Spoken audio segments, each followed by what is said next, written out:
Hi, this is Dinesh Gangasani. Welcome to my channel. Think about this. CPM నూతన ప్రధాన కార్యదర్శిగా కేరళకి చెందినటువంటి మరియం అలెగ్జాండర్ బేబీ ఎంఏ బేబీని నియమిస్తూ సిపిఎం పార్టీ నిర్ణయం తీసుకుంది.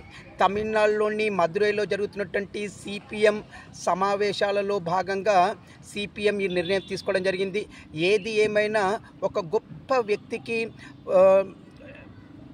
ఈ పదవిని కట్టబెట్టినటువంటి సిపిఎం పార్టీని నేను మరొకమారు అభినందనలు తెలియజేస్తున్నాను.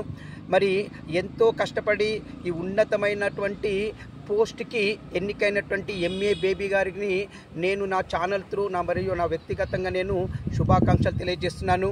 అదేవిధంగా సిపిఎంకి సంబంధించినటువంటి పాలిట్ బ్యూరోలో తెలుగు వారికి 2కి చోటు దక్కగా కేంద్ర కమిటీలో తెలంగాణ నుండి 5కి స్థానం కల్పించినట్టుగా పార్టీ తెలియజేసింది. ఏది ఏమైనా సిపిఎం తిరిగి పూర్వ స్థాయిని సంతరించుకోవాలని నేను ఆశిస్తున్నాను. మీ అభిప్రాయాన్ని నాకు కామెంట్ రూపంలో తెలియచేయండి. ఇట్లు దినేష్ గంగసాని.